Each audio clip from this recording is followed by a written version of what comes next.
Live. Everywhere. On netrootsradio.com.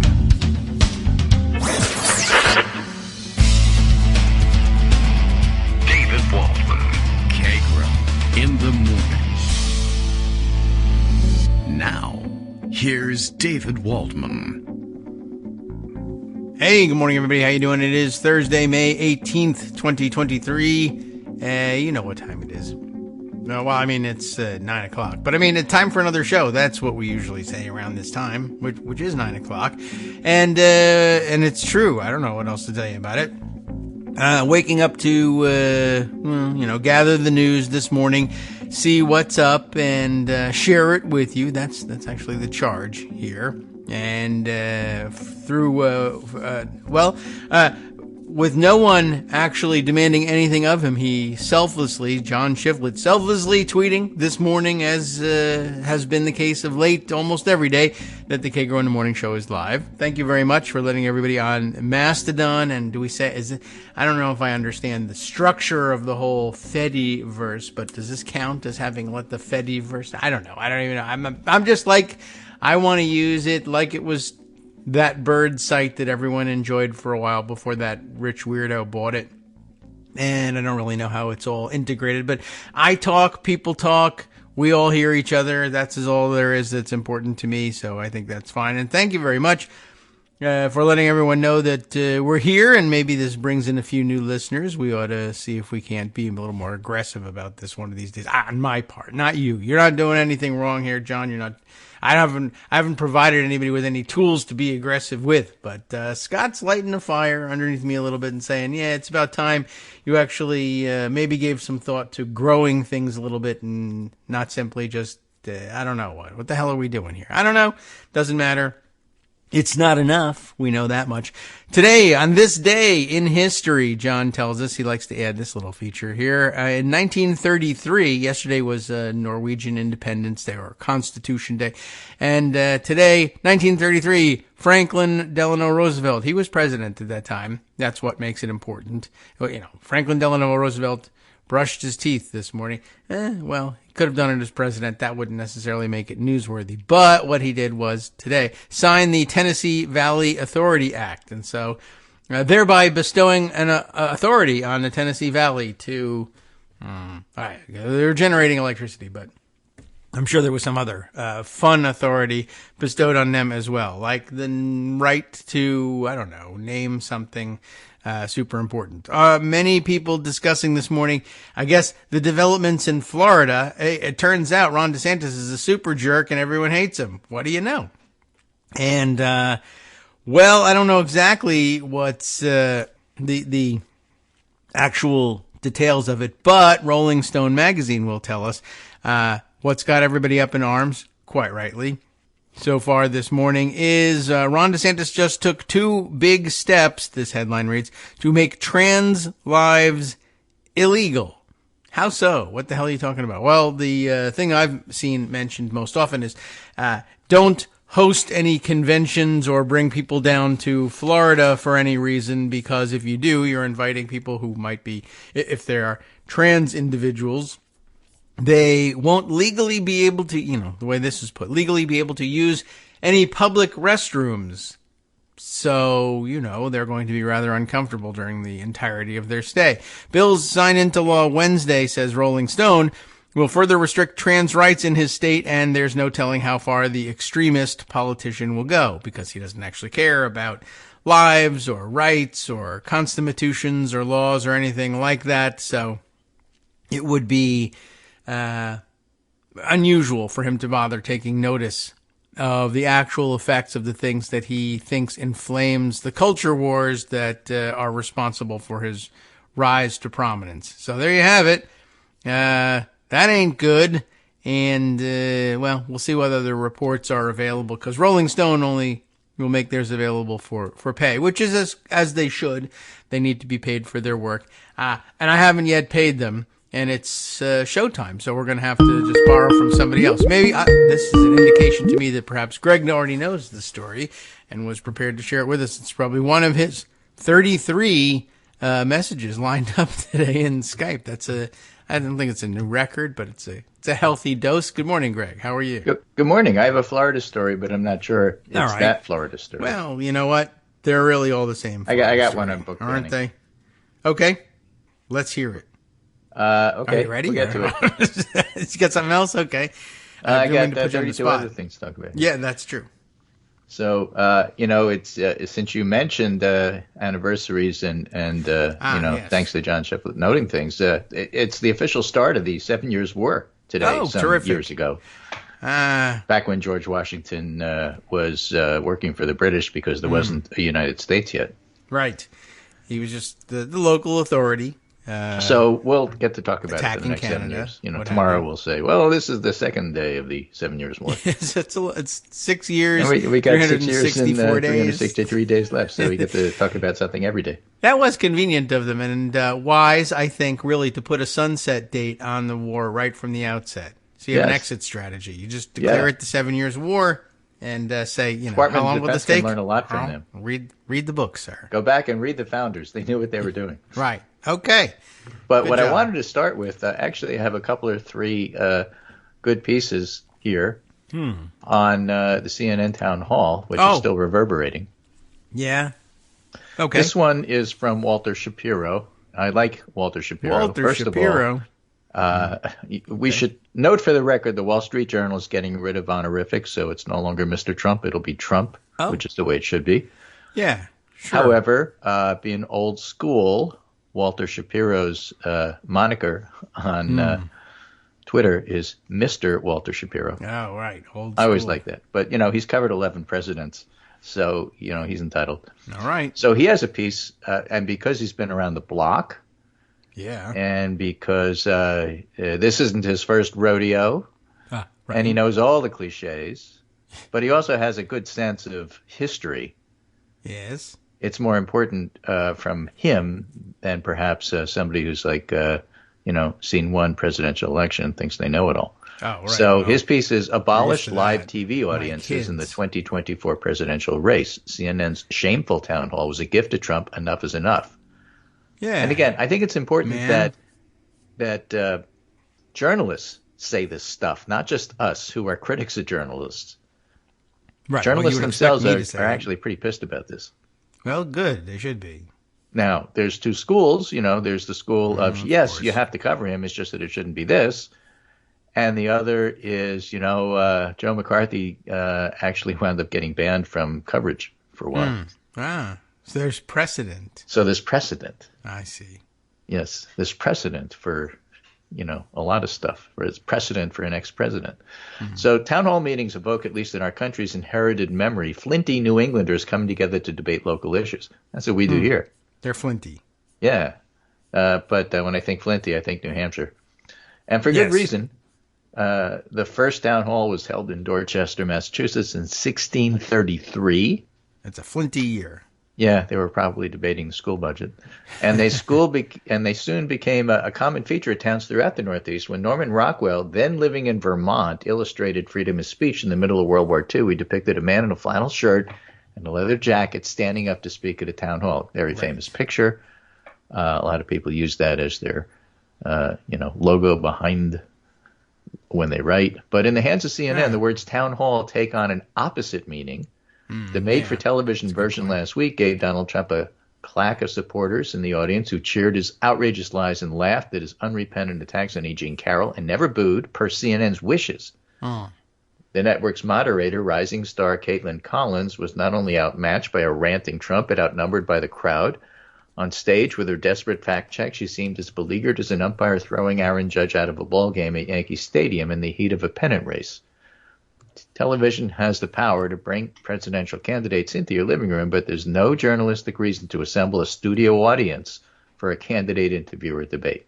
The four John Kennedy-Richard Nixon debates lost none of their history-making importance and high drama because they took place in empty television studios rather than in auditoriums jammed with VIP crowds.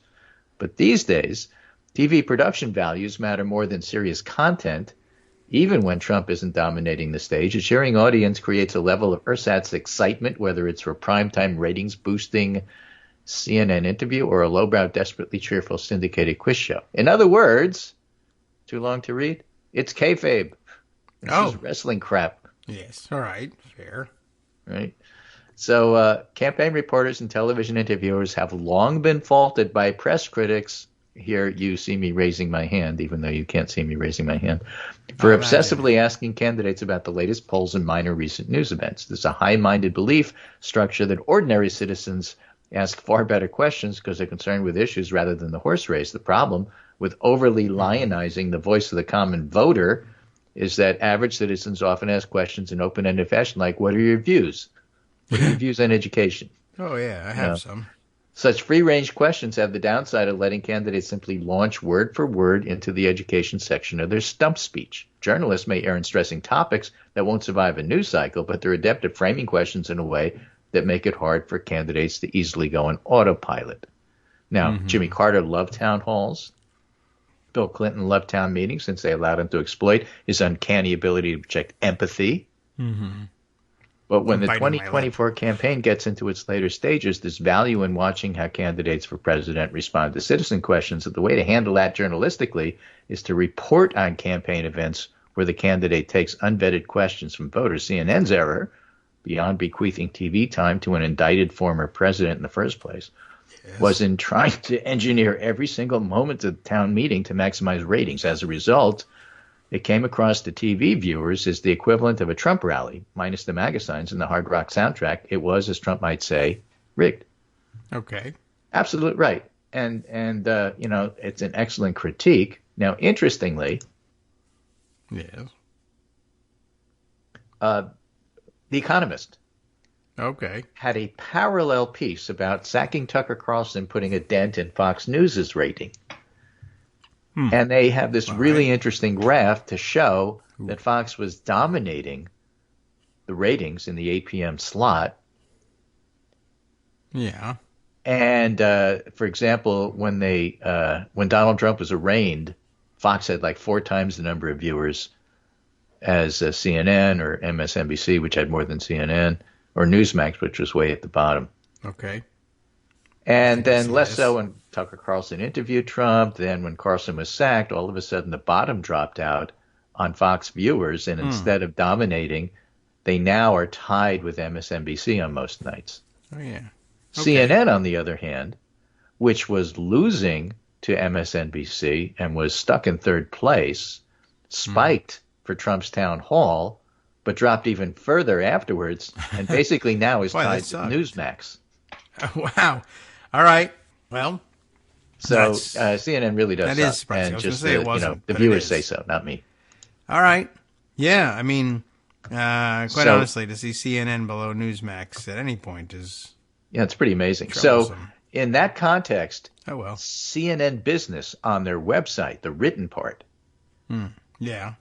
Okay. Well, let me step back a little bit. All right. CNN has several relatively well-known names. I won't say well-known with normies, but well-known among people who follow both media and politics.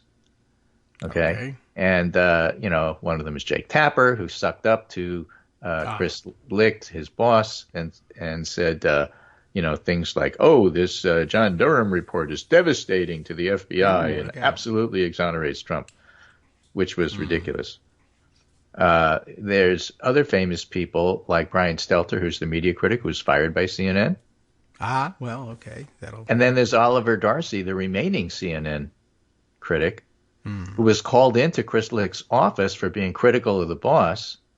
Yeah. Darcy held his ground, and today posts on CNN Business, Oliver Darcy, the same Oliver Darcy that was yelled at by his boss, has a piece. Christiane Amanpour voices dissent over Trump town hall, says she had a very robust exchange with CNN chief. Oh.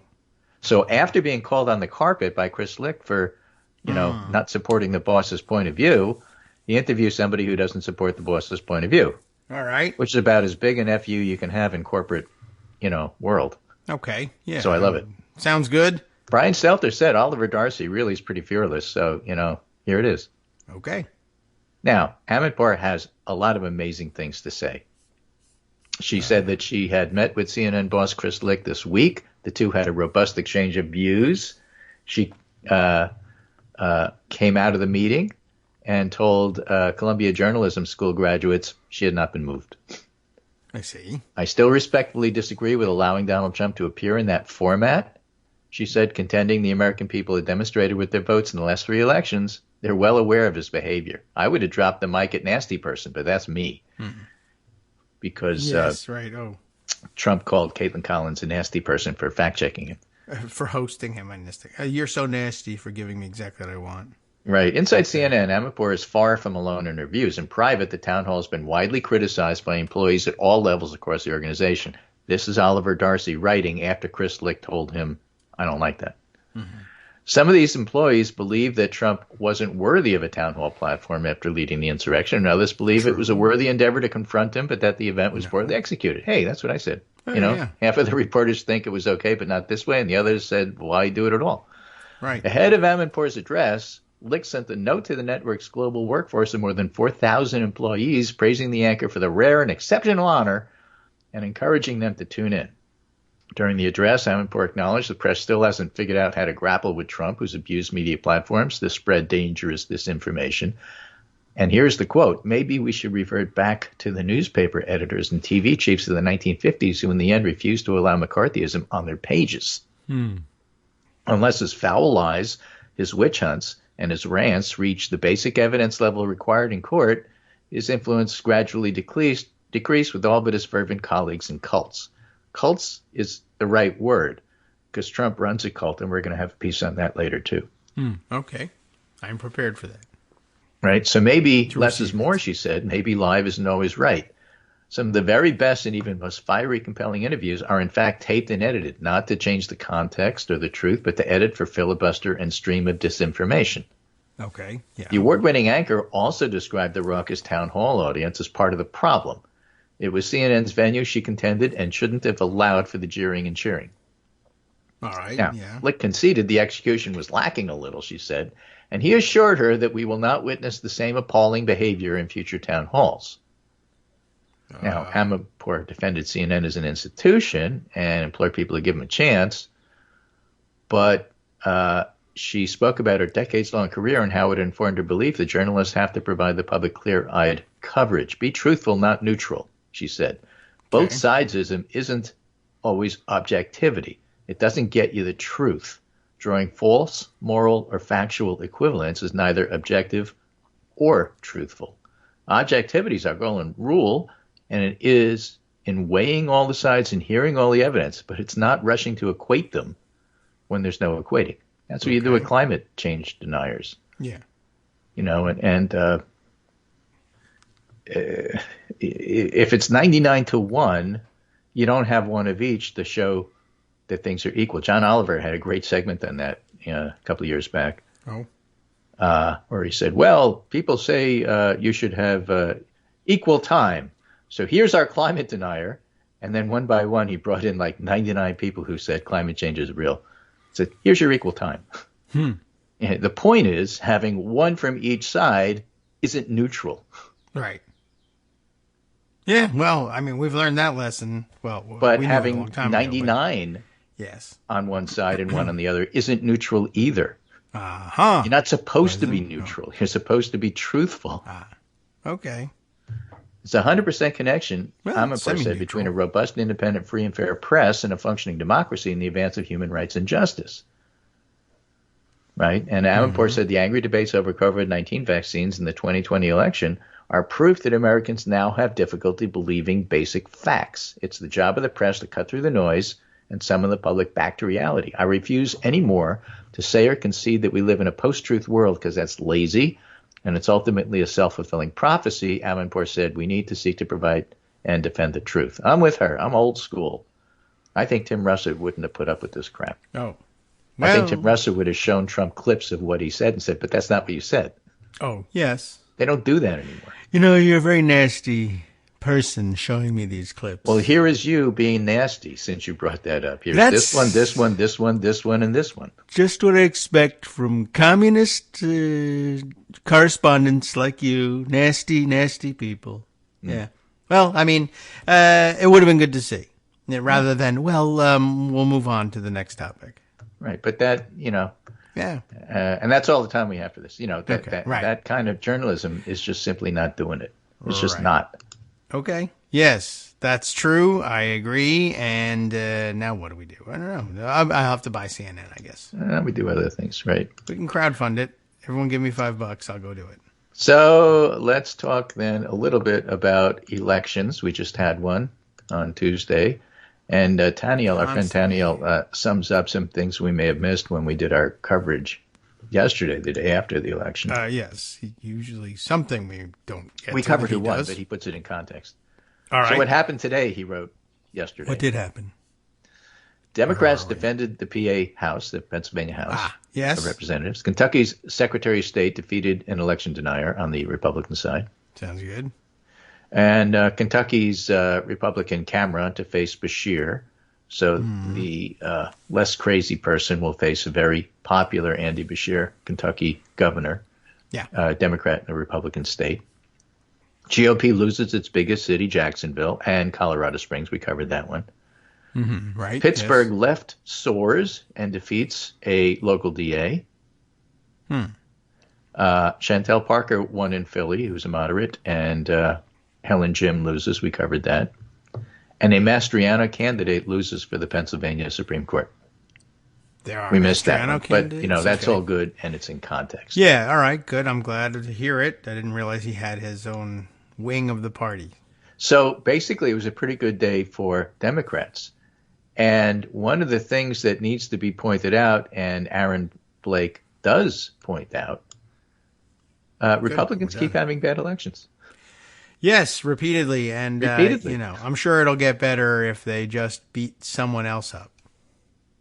I don't know what I guess they think if they persecute everyone who opposes them, things will turn around. But, I mean, they've got a bit of a track record. That's where my cult story about Trump comes in. All right, then. So that's a little foreshadowing there. Anyway, Aaron Blake goes on to say, Republicans keep having bad elections. The 2023 results so far suggest Democrats' post-Roe v. Wade bump lives on. I still call it a Roe effect, even though it's a Dobbs effect. But, Dobbs doesn't do it for me. It hasn't sunk in the way Roe has. Okay. Republicans haven't really had a good election since the Supreme Court overturned Roe 11 months ago. And that continued Tuesday night. The big news out of Tuesday's slate of non-primary elections is that Republicans lost mayoral seats they have long dominated in two larger cities, Jacksonville and Colorado Springs. But Democrats also got some relatively good signs elsewhere. Together, this fills out a picture of a 2023 election cycle in which they continue to overperform as they begin to do almost immediately post-Roe. So let's recap. Donna Deegan's win in Jacksonville marked just the second time Democrats have won a mayor's race there in the last 30 years. She won by 4 points in an electorate that favored Republicans by double digits in most statewide races in 2022. DeSantis won that area, for example, by 11. Now, he's not talking about this. Maybe we'll have time to talk about this a little bit. But this gets to the heart of persuasion versus turnout. As you know, I've been a why not both person, but you can't ignore persuasion person on this show. Yes. If you win in places like Colorado Springs or Jacksonville, which essentially are Republican areas, and you win as a Democrat, you must have persuaded people. You can't possibly have won just on turnout alone. Yeah, I mean, unless literally, if there were like 15 votes cast, I'd believe it, but otherwise, no. Yeah, in a normal election and you won in an area otherwise favoring your opponents, you persuaded some people to either stay home or vote for you. Yes, that's true.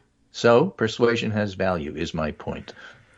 The victor in Colorado Springs was not a Democrat, but rather an independent and a moderate businessman, Yemi Mobolade. But Mobolade's victory over Republican former Colorado Secretary of State Wayne Williams, gives you an idea how much Colorado has changed over the past few years, marks the first time since 1979 that Colorado Springs won't have a registered Republican as its mayor. Wow. All right. Republicans lost the race by 15 points in a city that only narrowly favored Jared Polis, Democratic governor, a few months ago. And Polis benefited from facing a flawed GOP opponent. So Tuesday's elections also have featured results in a series of state legislative races that largely mirrored the results of what a good 2020 election was for Democrats. Okay. Yes, I can see it. But as an independent, maybe that helps persuade people. Hey, I think your mute is still on, whether you intend it to be or not. No, it was intended. I needed to All right. deal with Abby a little bit, but that's fine. Things are good. Yeah, and she's welcome. I heard the rumble show of the truck coming down the street, and I know Oh, Abby was okay. going to establish her dominance. Yeah. Oh, okay. Well, she could probably take that truck. Well, she chased it off, so the truck got scared and left. All right. Good work. Which Abby. is what she intended. Good work, Abby. All right. No now, problem. Catalyst Yes. took a look at the 2022 What Happened analysis and came up with some really interesting stuff. There's been a lot of debate about this. On the Republican side, there are people who were looking at this. Sean Drendy pointed this out yesterday, who basically have the theory that the reason Democrats did so well is they really spent a lot of time with getting out the vote. The exact opposite of what I was just saying. I see. I don't buy that one. But Catalyst has a different point of view where basically the candidates mattered. But they also start off with this. Young voters crushed it. In states with heavily contested elections, young voters exceeded their record-breaking 2018 turnout, and they voted heavily for Democratic candidates. Yes. All right. So, for example, compared to 2018, Gen Z and millennial voters were up 3. Gen X, same. Baby boomers, same. And silent were down 3. Silent. So, any improvement in showing up were the kids. All right. We'll talk about who they supported after the break. Okay, we know. But it's good to see, and after so many years of, hey, they won't show up, I mean, they may be new kids, too, I suppose. Discounting them may be one of the reasons polls are getting it wrong. Aha. Hi, everybody. It's me, David. Let's change things up from the old fundraising pitch for just a minute and talk instead about how you can be a part of our show. If you've got a smartphone or any other electronic recording device, why not sit down and record a segment for us? Read us an important article and give us your take. Read one of your own original essays, or even just give us your commentary on something you'd like to share that's important to you. Then send the file to me at kagrox@gmail.com, and I'll try and work it into the show. Short segments, a few minutes in length, are easiest to fit in. And of course, I can't always guarantee that I'll be able to play everything, but if you've ever shouted at your radio or TV about something you wish was being covered, here's your chance to change that. Make the show your own. Send your submissions to me at kagrox@gmail.com.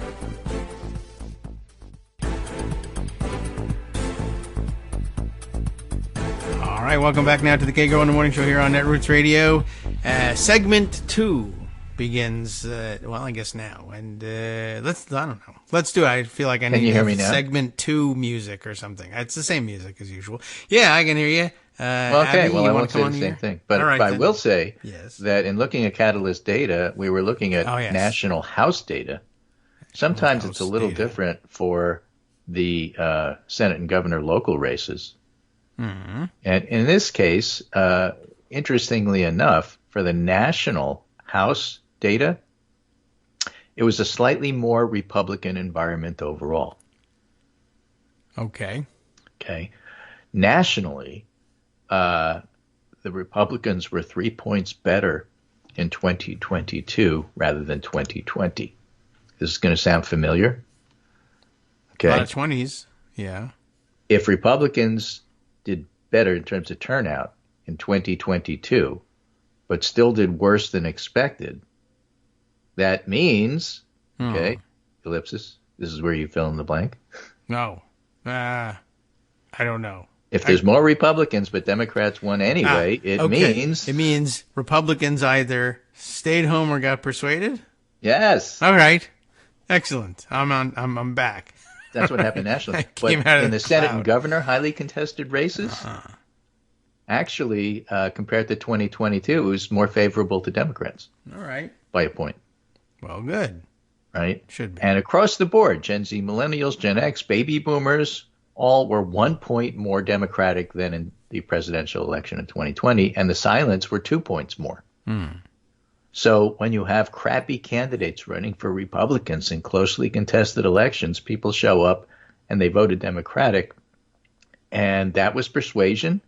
nationally, there was a more Republican environment, but it wasn't evenly distributed. And that's the point Catalyst is making.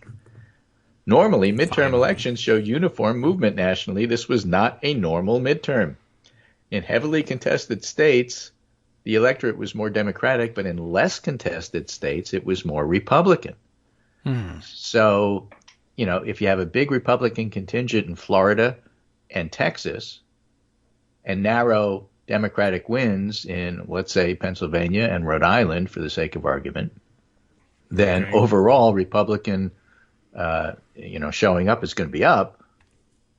But in the contested states, Democrats held their own. Okay. So how do you interpret that? Republicans suffer from extreme MAGA candidates. That's how you interpret that. I see. MAGA candidates performed 1 to 4 points worse than candidates who accepted the 2020 election results. And after Republican-appointed justices overturned Roe, voter registration spiked among women. Ultimately, women supported Democrats at 57%, 2 points higher than 2020. All right. So if you're talking about a closely divided electorate and you give the Democrats 2 points to start with, they're going to do okay. All right. Hence, no red wave.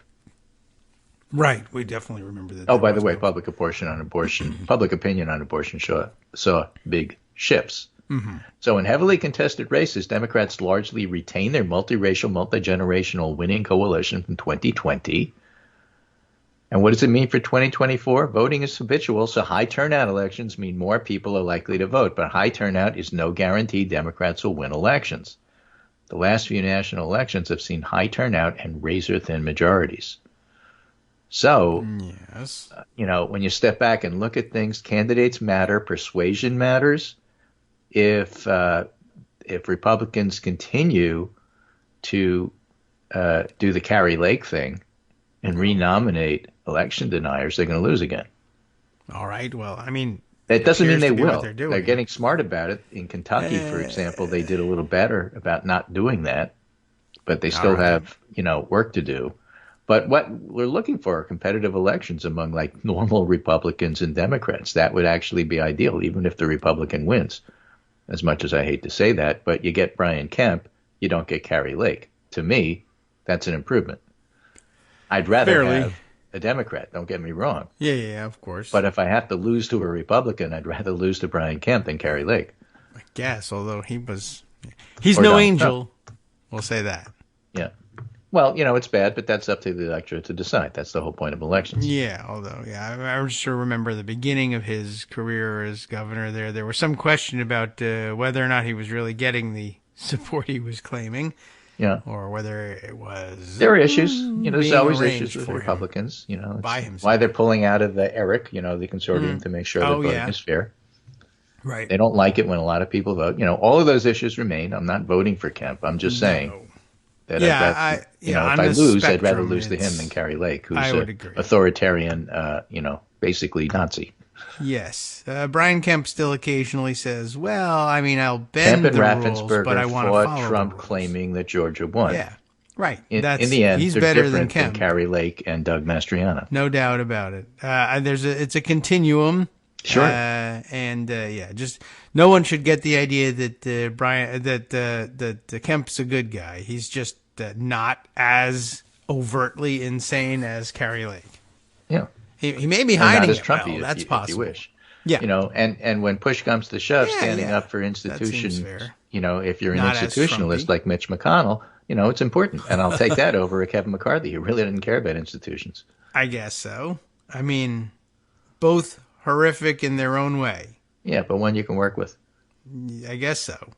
You can persuade a McConnell that if it's in the institution's best interest, at least you get to listen. With McCarthy, it's like, well, what does my right flank want to do? That's true, right? You get the sense that he's not even present at the meeting, I guess. Yes. All right. That's a thing. Defeat every one of them if you can.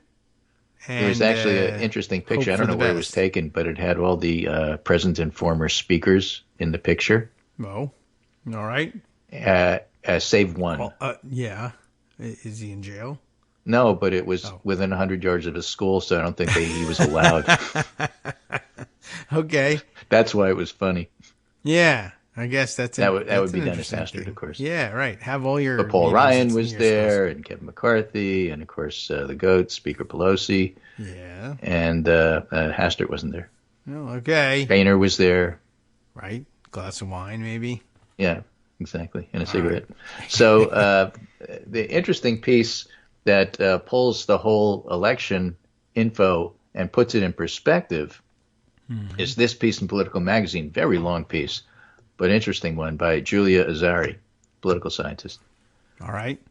We love science. Trump's dominance in the GOP isn't what it seems. Terrific. That's science. Well, political science. The thing is, he's presiding over a movement, not a party. Okay. Too long didn't read. Mm-hmm. Trump really doesn't care if the GOP wins or loses. The question is whether he wins or loses. Yeah, all right. And that's why every time if you look at the movement, the Carrie Lake, if you nominate Carrie Lake in Arizona, she's going to lose. That's okay with him. That's not only okay with him, it's okay to the cult. If you tell the GOP base, if you nominate Carrie Lake, she's going to lose, their answer is going to be, we don't care. Yeah, good. That way we can have an insurrection. We don't care whether we win or lose. The point is to stay pure, and then maybe we'll win the next one, maybe we'll win the next one. So the degree, she writes, to which the GOP has evolved to accommodate Trump has at times been stunning. Most recently, Republicans waved away a verdict that he was liable for sexual assault in a criminal indictment in New York. Many analysts have explained this through the lens of partisanship and psychology. People hate to see their team lose, and they'll go to great lengths to justify defending it, even if it means undermining the norms and rules we all live under. But I take exception to that. Look, I'm old enough to be a Yankee fan under George Steinbrenner. Doesn't mean you have to defend the Yankees at all costs. Okay. You wanted to beat the Red Sox, but, Steinbrenner is Steinbrenner, and there's no way to defend him. He was a Nixon guy. Yeah, all right, fair enough. But that explanation feels incomplete, particularly when you consider that the Republican Party hasn't exactly flourished under Trump's leadership. The elections of 2018, 2020, 2022, and by the way, 2023 so far, have all been disappointing for the GOP. He's never commanded the majorities that Reagan or George W. Bush had, and his brand continues to thin out Republican ranks, particularly in the suburbs. Trump's only real success was giving his brand of politics a label that was synonymous with his name and making everybody else in the party submit to it. Okay. In other words, a cult. Yeah. But Trump remains popular with Republican voters and is the clear frontrunner to win the GOP nomination in 2024. I mean, DeSantis is trailing in Florida, for example. So what explains this ongoing dilemma where Republicans have been dragged down by Trump but still can't quit him? For years, political scientists have judged presidents on the strength as party leaders, how they've been able to grow a coalition and cement the majority. But Trump is changing the way we think about politics. This is relevant to McCarthy, too. Instead, it now seems that Trump is not a party leader, but a movement figure. That might seem like the kind of distinction only academics care about, but of course those of us old enough to remember Barry Goldwater. It's key to understanding the current state of American politics and the dilemmas now facing GOP leaders as the MAGA movement threatens to completely overtake the Republican Party itself. I would argue it already has. Social movements on the right or left engage the faithful. Making dramatic change in politics or society typically requires challenging the institutions and systems currently in place, including existing political parties. For Trump supporters and MAGA movement, the indictment in New York, for instance, isn't evidence of partisan warfare. To them, it's evidence of a corrupt system where politics unduly influences law, and ordinary people like them are excluded and persecuted. Undermining such a system is a goal, not a drawback. Right. That's also, by the way, how reflects how they look at January 6th. Yes. Yeah, right. I think there's two strands here. There's that one plus the, we lost the election. Good. That way we can have an insurrection without any guilt. Right. Under normal circumstances, presidents and parties are caught in a cycle of mutual dependence, sometimes working at odds. Presidents need parties to campaign and build support. Parties need presidents to attain policy goals. But in some way, Trump changed all of that. While not completely severing the relationship between party and president, Trump largely ignored the party's needs Instead, he focused on building his own movement, and that made him a different kind of president. So he helped remake the GOP coalition, but he didn't grow it. Okay. That's why things like the CNN town hall are infuriating, but ultimately won't help him get elected. Right? It's CNN looking for ratings. CNN as ratings whore, if you will. Oh my. Pretty blatant. You know, it's pretty out there. That's what they were doing. They got their spike. It didn't help them. You see it. That's where the trick happened. Yeah. But at the same time, it doesn't help Trump because, as many people who saw that town hall said, name me the one voter who didn't think they were going to vote for Trump and then after seeing this thought they would. And the answer is always, you know, whether you're talking about his rallies or whether you're talking about his speech or anything, the answer is always, well, nobody. Yeah. Maybe Chris Licht. Trump did help remake the GOP coalition, didn't grow it. While Republicans won more voters of color than at the party's low point in the Obama years, they still cast their ballots in large numbers for Democrats. The shift by white working-class voters to the GOP sped up under Trump, but it was more than offset by middle and upper-class white voters swinging to the Democrats, and Trump has made it far more difficult for Republicans to win in the suburbs. But it became clear, as MAGA adherents seized control of the GOP, Republican primary voters mostly didn't care, even if it cost the party. And then, of course, they bring up Carrie Lake because she's like the perfect example. Oh. They were the most vocal in their denials of the 2020 election results. Mastriano's another one. And the loosest in their commitments to basic democratic institutions, and they're the ones who lost races that traditional Republicans might have won. Right. So 2022 offered some of the strongest evidence that Trump was a movement president rather than a party leader. Okay. And, you know, I it's think important I to can look accept at this. when you look at it that way. Yeah. More than other Republican politicians, Trump has encouraged relationships with violent far-right forces like the Proud Boys, like yes. Stand Back, Stand By. Right. But they're not the party exactly. And that helps to explain why Trump's influence on the GOP is strong, but puts elected leaders in the position of having to defend and explain things they don't want to defend and explain, from Charlottesville to January 6th. Yes. So it's a very complicated relationship. And elements of the MAGA movement that are close to Trump and increasingly driving the GOP agenda are, to put it mildly, hostile to pluralistic politics and not entirely peaceful in their tactics. True. So that makes Trump something of a historical figure. Not in a good way. I guess. Hitler was. I mean, Yeah. he was a So the historical figure. question is, so what happens next? And she writes, there's several with that weird possibilities, hair. and they're not all mutually exclusive. I'm spending a lot of time on this piece because I think it's fascinating. The alliance between mainstream Republicans and MAGA movement could reach a breaking point. Okay. The movement could fuel an across-the-board shift in party priorities, and that's what's happened in the House. MAGA's taken over, and McCarthy does their bidding. If their priorities, if they have any, all right. A third possibility is Congress and the parties could simply become less relevant, and that's basically what happens with Trump's, fundraising. He goes directly to the MAGA movement for money, and he doesn't depend upon party stalwarts and, big donors and bundlers and such. And he doesn't share it either. Meanwhile, he promises the movement he'll give them what they ask, and she writes, if movements can gain direct access to the White House and promise voter mobilization in return, they don't need the party. All right. So the GOP is taking an enormous risk by backing Trump because Trump's actions, by marketing directly to MAGA people and bypassing the party to do it, makes the party more and more irrelevant. Yeah. Is the point there.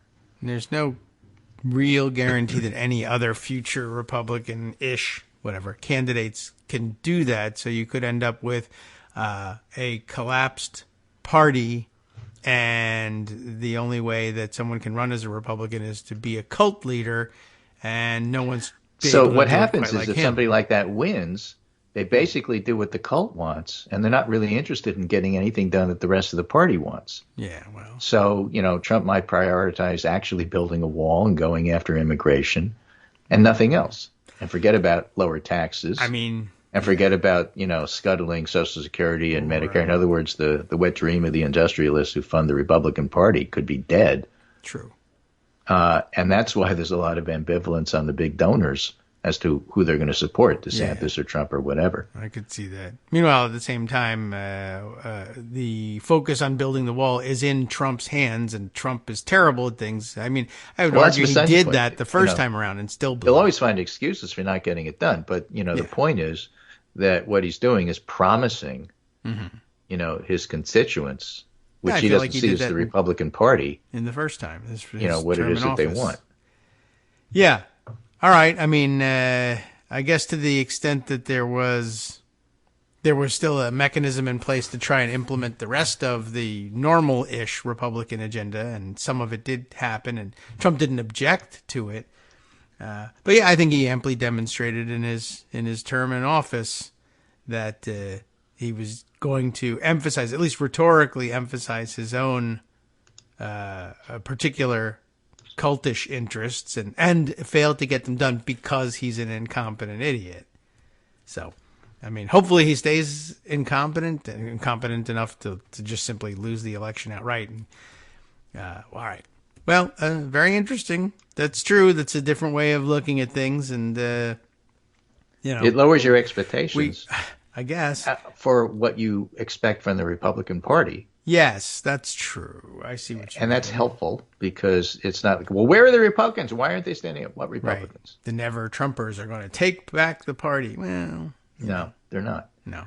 Now, the question is, seems like a no. What happens at the donor level, and how does that reflect not so much Trump? They're never going to get themselves quit of Trump. He's the cult leader, and the only way you get rid of cult leaders is if they step down or are stepped down by the courts, for example. But But what legally, about the Senate? What about the House? Trump about a doesn't window care in Kyiv? about those things. And so the problem for the GOP is if they back Trump, they're also agreeing to losing the House and Senate. Awesome. And potentially, And so is that what they really want to do? That's really the only leverage Democrats have on so-called moderate Republicans who aren't really moderate. I guess. Mitt Romney is probably the most moderate Republican in the U.S. Congress. And, what does that say? Yeah. Not great. Everybody else is to the right of him. Good. He's the only one that voted to impeach twice. Yeah, that's true.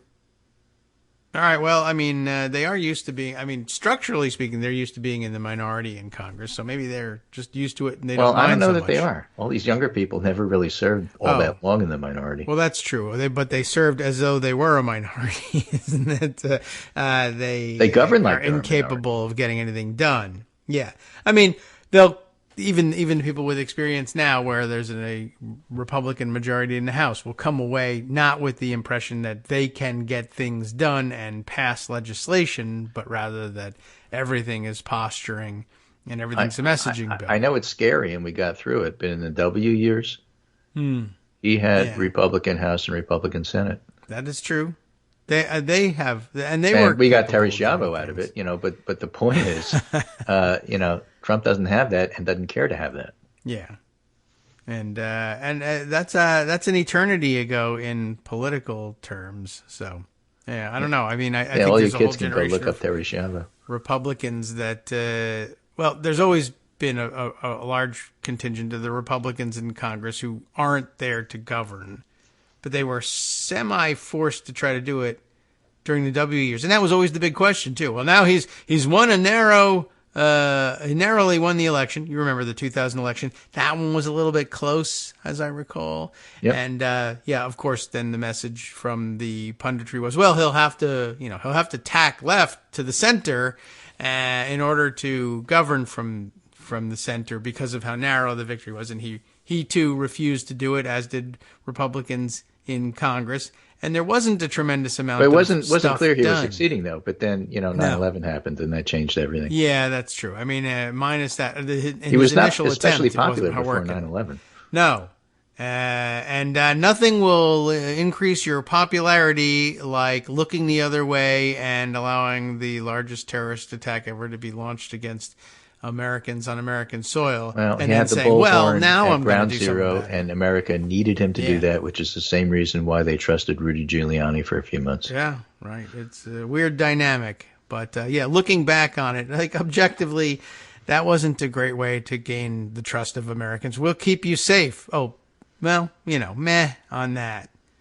Not really doing the trick. All right, well, that one we didn't anticipate that. Well, you were warned He didn't out, care right. about, we'll keep you safe. It was more make them pay. That's what America wanted at the time. Though he campaigned on keep you safe. And he didn't do that either. And then we were all around here ducking snipers for a couple of weeks while he was telling us how safe he was keeping us. I didn't forget that.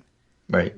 There's a lot not to forget. Yeah. Anyway, so here's our potpourri to bring us to the top of the hour. No.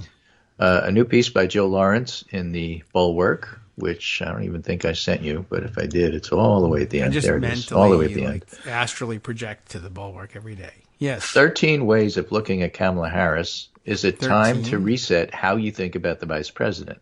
If you think poorly of her, yes. Is this focused, confident Kamala Harris the one we'll see for the rest of 2024? There are so many possible answers. She's got 13. Wow, she seems like she'd be a fun friend. A week after that seemingly carefree turkey tangent, Harris ended her presidential bid. Right. Did Biden pick Harris because she had been Beau Biden's friend? She's a factor in Biden's low poll numbers. The Senate Democrats' most acute questioner, as New York Magazine once called Harris, earned the title by grilling attorneys general, Supreme Court nominees, and a Homeland Security secretary. I mean, the question is, who is she really, I suppose? And, the point that Jill is making is there's a lot of different ways you can look at Kamala Harris. The K-Hive looks at it one way and conservatives look at it another way. But she's going to be very much front and center in this next election. And so it's time to get used to the idea of, the vice president, I have to think about that. Yeah, you do. Okay, I guess. So for now, I'll accept that. Here's the piece I was talking about from Judd Legume, Popular Information. Update, new federal lawsuit says Florida book bans are unconstitutional. Oh, all right. Now, interestingly, a lot of the activity of banning books is being driven by one woman, high school English teacher Vicky Baguette. She doesn't want to teach anything. Baguette, like the bread. Make her sound French. Yeah. Over the course of the school year, Baguette has challenged more than 150 books, seeking to remove them all from school libraries. She's an English teacher. Has challenged books like And Tango Makes Three, with the two male penguins who raised a chick. Gotcha. Baguette said she objected to And Tango Makes Three because it exposes students to alternate sexual ideologies. For penguins? Yes. All right. In January, Popular Information reported that former and current students accused Baguette of being openly homophobic in class. She allegedly told a 10th grade student that her sister, who had a girlfriend, was faking being a lesbian for attention because nobody's born that way. Right.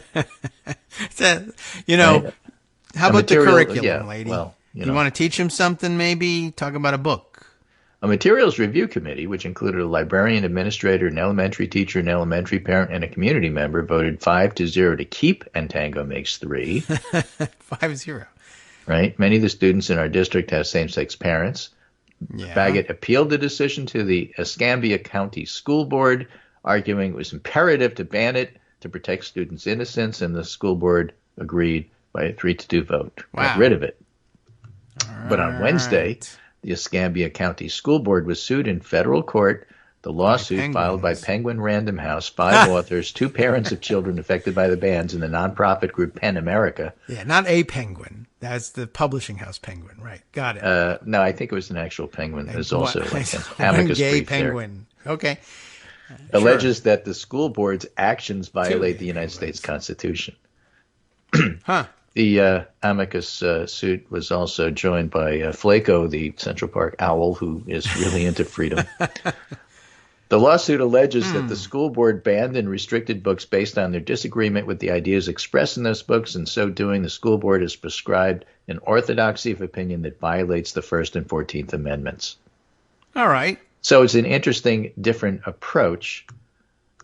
Students have constitutional rights, specifically the court in 1983, Board of Ed versus PICO, Board of Ed v. PICO, as the lawyers say it. Students must always remain free to inquire, study, and evaluate to gain new maturity and understanding. The court emphasized that the school library is the principal locus of such freedom.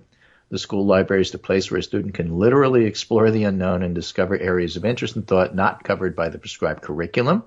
So remember, this is not a curricular fight. It's about what's in the library. Yes, right. The law school notes that in all 10 cases where the Escambia County School Board has banned the book, it overrode the expert judgment of the District Review Committee, which had deemed the book educationally appropriate. Moreover, there are no instances in which the school board rejected a challenge from Baggett despite the transparently ideological nature of her challenges.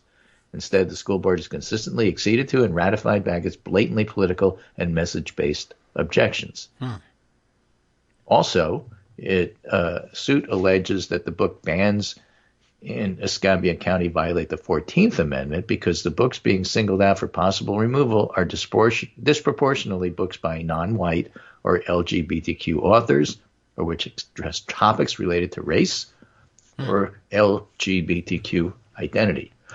All right. This violates the Equal Protection Clause, the lawsuit argues, because the clear agenda behind the campaign to remove the books is to remove all discussion of racial discrimination or LGBTQ issues in public school libraries. All right, yeah. So it looks like to be a compelling suit. Yeah. I think they win, but we'll see what happens. Yeah, I don't know. We'll see about the 14th. It's happening locally here in Newtown as well. Oh, where somebody has challenged a couple of books.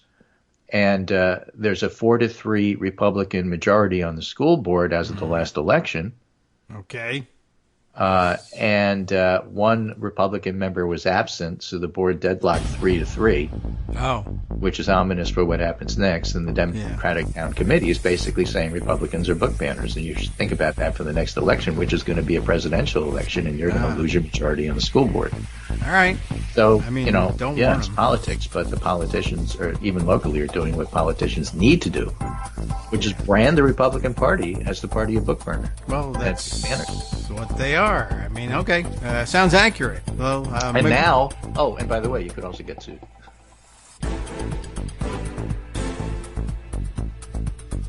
All right, welcome back now to the Kagro in the Morning Show here on Netroots Radio. We got another hour to go here. I have some more notes coming in from Greg. And I also note, by the way, that I told you that there was a large number of items in his queue, and there's a large number of them that we didn't even get to. So I suppose if I'm at any point at a loss for where to go, I don't really know why that would happen, given how many things I've stuffed into Pocket, although I do think at least a few of them could be skipped. We might jump over, and maybe we can make this thematic. There are a few things here that touch on similar subjects, so we may jump back and forth here. All right, let's see. And well, is this going to give us information about which books were being banned or were proposed to be banned in Newtown? Let's see. At the center of the controversy it's interesting to keep up with it, to see whether it's the same books over and over or whether they're finding new books in each community. And I'm curious whether the people who decide to get into this stuff, do they say, well, I read in Florida they banned this one, and so I'll just take that list. Like, that's the easy way out, is to just go and say, give me the list of books that were banned in some other jurisdiction, and I'll just raise the same stink about it here and try to get famous based on that? Or do you try to break through and become famous in your own right by finding another book? Which one, what book needs to be banned that people don't know about yet? I'm curious which way they go with this one. All right, so let's see. First one in Newtown at the center of controversy are Flamer by Mike Curato, a graphic novel about a 14-year-old Filipino-American boy who's bullied and struggling with the fact that he's gay, and Craig Thompson's award-winning autobiographical graphic novel, Blankets, which talks about childhood sexual abuse, adoption, mental health, religion, and sexuality. So there you have a brief presentation on what's at the center of the controversy in Newtown, both being graphic novels. I guess that makes them easy targets for the book banning right, because there's pictures, and that means that they're able to read through the books, and it's the ones without pictures that give them trouble. So maybe you disguise things that way. But it also, I mean, I'm pretty sure that among the weirdos of the right, they view graphic novels as somehow less important and of less possible educational value because they have pictures. It's a comic book. How much, education could there be? Well, I think that's likely part of it for them, and it might even work among the right. And as Greg says, the graphic, it's right in the name. Of course, it's these are exactly the sorts of novels we have to get rid of, the ones that are graphic about everything. By the way, more facts about it. Greg, you just want to stay on the show? You can send Abby. Let her bark this stuff to us. But this is good information, more information. Thank you for mining this out of the story. Flamer, as much as Republicans apparently hate it, is still ranked 4th in the American Library Association's list of top 10 most challenged books of 2022. So, okay, I thought that might be an award of some kind that it was getting. It's ranked 4th as the 4th best, or 4th out of the top 10 best, most informative, or library awards books, but it's in fact the 4th most targeted book. So I guess they are no surprise that it would turn up in Newtown. No original research done there, I suppose. 4th most challenged book among the top 10 in 2022, and a copy of each book is available at the Newtown High School Media Center, according to the school's Follett Destiny catalog. Follett Destiny catalog? Why do they have name brands of catalogs now? Okay. Well, there you go.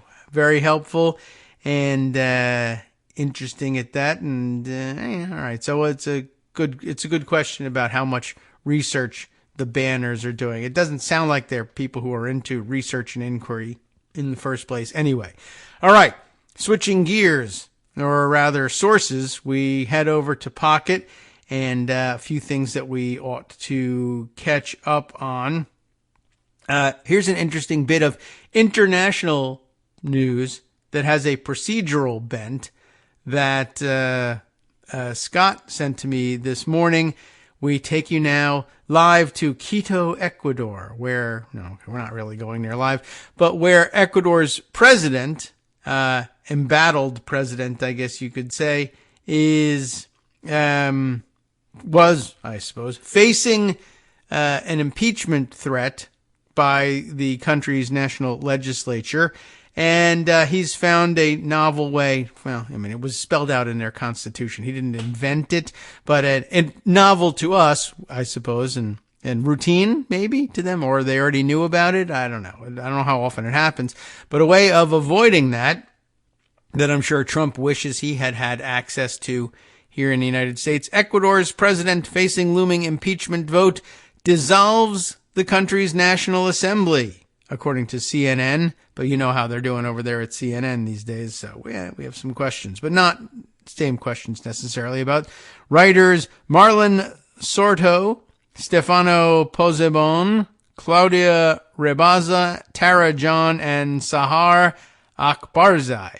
Wow, I hope I got all those names right. That's a large list of folks contributing to this, but I guess that's how many people it takes to figure out what's going on in Ecuador. So here's the deal.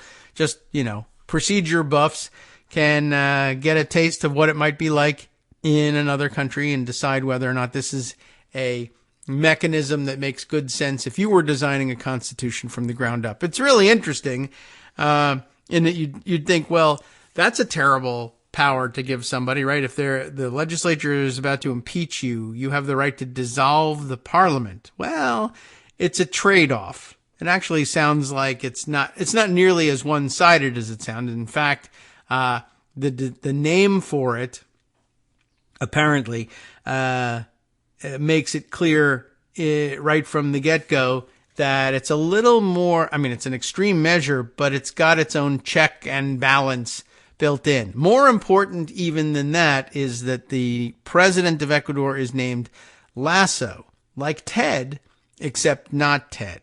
And it's Guillermo Lasso, which Guillermo's name doesn't come up at all in Ted Lasso. But that's how I was spending my evening last night, catching up on a little Ted Lasso. So I had told Scott that, and he said, here's an interesting Lasso story. Ecuador's embattled president, Guillermo Lasso, who was facing a looming impeachment vote, has triggered a constitutional clause, not triggered a constitutional crisis, but a clause, because it was already there, to dissolve government.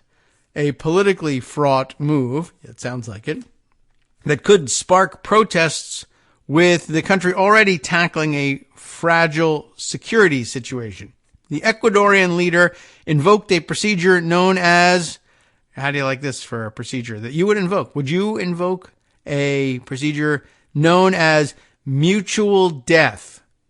That's a hell of a thing, and it's a hell of a thing to put into a constitution, too. That's not, of course, the actual wording of the Constitution. They speak Spanish in Ecuador, so putting calling it mutual death is a little, and the translation is not, I don't think, direct, but I guess the intention comes through. The English translation of it carries the connotation, the political connotation, even though it's not a direct translation of the words literally in the Spanish language constitution here. We'll get to that in a minute. But it's known here among English speakers, I guess, as mutual death.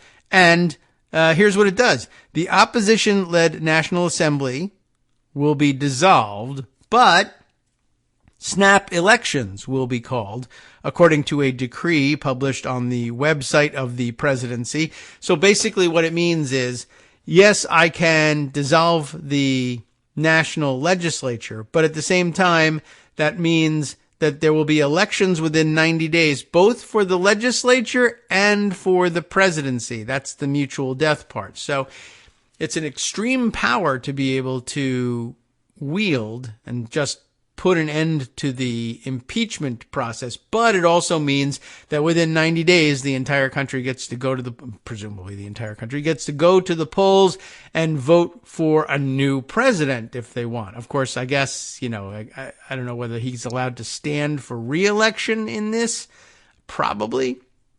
But, so it's an interesting check against himself. Like, sure, I can dissolve the parliament, but at the same time, it means I'm potentially out of a job as well. So, okay, interesting. Now, the president's decision to instate, that's a weird verb to use for too, but invoke rather than, but instate. And in Spanish, it's called muerte, that's certainly death. Muerte cruzada, which I wouldn't, I don't know, maybe I'm not up on my Spanish. I wouldn't have translated that as mutual death, but well, let's see. What does Google say is the translation? Yeah, crusade death, or cross death. It comes sort of from like crucifixion, cross, crusada, but yeah, everybody gets crucified. I crucify myself in this as well. I don't see where the mutualness comes from it in the translation part, but it's certainly meant to be the inference. But anyway, let's go on with it rather than hang up on the term here. President's decision to instate muerte cruzada means that Lasso can rule by decree until elections are held, because there's no legislature to do the legislating. But he can rule by decree until those elections are held for a new president and legislative body. And I don't know how much time there is in between declaring the winner of an election and when that winner is installed in office. I assume it would have to be a relatively short amount of time, but still you'd need some transition time, I would guess, especially if the government is changing hands. But interesting, it seems like a twofer for the president. One, I stop the impeachment, and two, for a short amount of time, I get to rule by decree. 90 days is not inconsiderable to be able to rule by decree in any country. But all right, well, that all according to Ecuador's Electoral Council President, Diana Atamint. I'm giving that the best Spanish pronunciation that I can. But Diana Atamint. Diana? All right. Well, at any rate, calls for Lasso's resignation have grown louder in recent months as the country is engulfed by a cost of living crisis and high rates of criminal violence. But the mutual death announcement has halted impeachment proceedings against Lasso in the National Assembly, which began yesterday. When was this written so that I can figure out when yesterday was? This was written yesterday, so I guess they began Tuesday. Tuesday is always a great day to start an impeachment proceeding, I think. Lawmakers had accused the president of interfering in the negotiation of a shipping contract related to the export of oil products. It feels like they're not going to give us the nitty-gritty of this controversy in the article here. We're going to get this sort of vague idea. Okay, but it's interference with a shipping contract negotiation. He has denied all allegations and claims they are politically motivated. That's usually what people do. Lasso said his order for snap elections was the best decision to pave the way for hope. You know, he actually kind of convinces me about this procedure in this passage here. He argued his decision was the way to stop political confrontation in the country, adding that the crisis cost Ecuador millions of dollars. I don't know if it's going to stop political confrontation, but he's arguing here, this is a new moment for optimism. Let's build a better future for Ecuador, he told the nation in an address on Wednesday. This is a democratic decision. It's interesting, you know, like how do you cast it as democratic? I am dissolving the legislature and going to rule by decree for 90 days. But the democratic part of it is, as he says, not only because it's constitutional, it's right in there, but it also allows you, the voters, to decide on your future, Lasso said.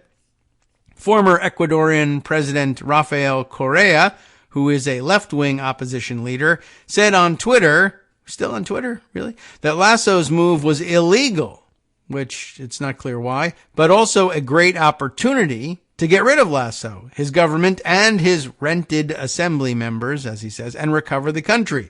Ecuador's opposition and influential Federation of Indigenous Organizations have previously promised mass protests if Lasso instated Muerte Cruzada.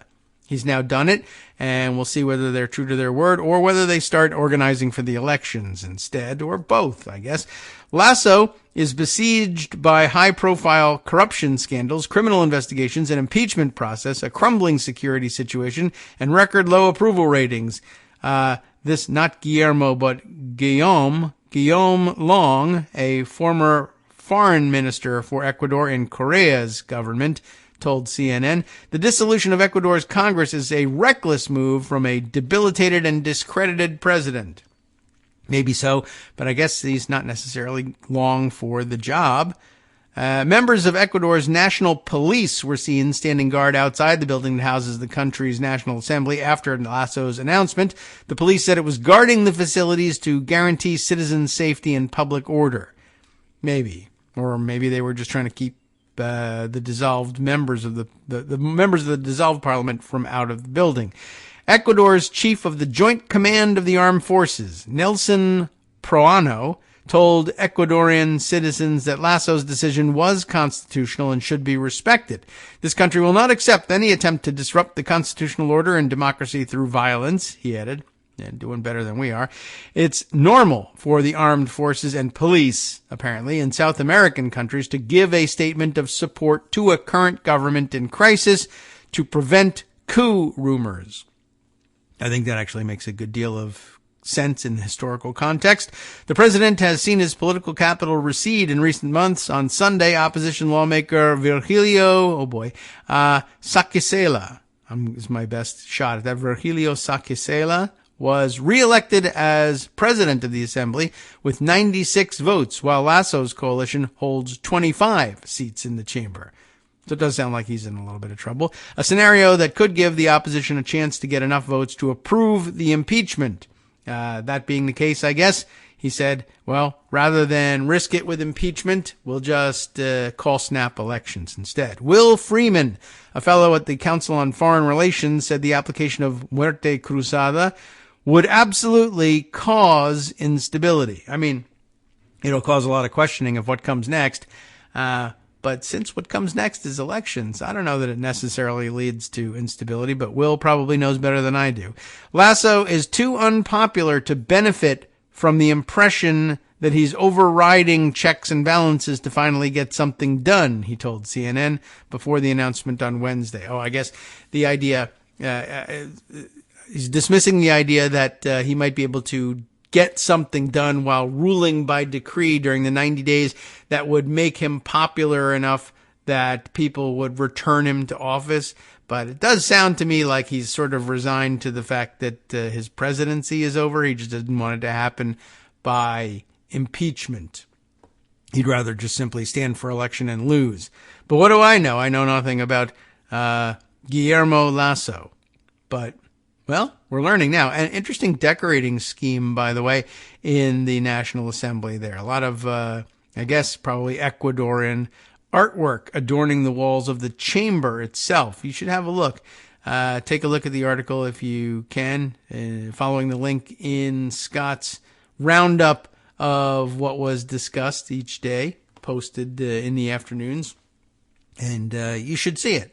It's really rather interesting. I don't know if that would pass muster here in America. We love the formality of stuff, and this has a very different look to it. Okay, well, that is an interesting procedural option. We don't have it here, but I guess if you're designing a constitution from the ground up, you could give some consideration to that idea. All right, let's see. A few other items to catch up on. Matthew Ringdon continues to fill us in on the latest things happening with Tucker Carlson, for one, but he jumped off the Tucker Carlson bandwagon today to update us on the continuing crap show, I suppose, of Twitter and Elon Musk, with two links demonstrating the continued collapse of both his latest acquisition and his own mental state. Twitter, he says, is now becoming dangerous to users. Things are so broken, the site was feeding users child porn. That sounds like bad news. This, according to Tech Dirt, the first of two links that he sent. Important things at Twitter keep breaking and making the site more dangerous. That doesn't sound very good.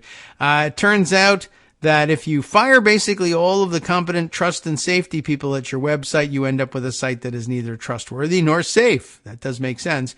We've spent months covering ways in which you cannot trust anything from Twitter or Elon Musk, and there have been some indications of real safety problems at the site, but it's been getting worse lately, with two somewhat terrifying stories that show just how unsafe the site has become and how risky it is to rely on Twitter for anything.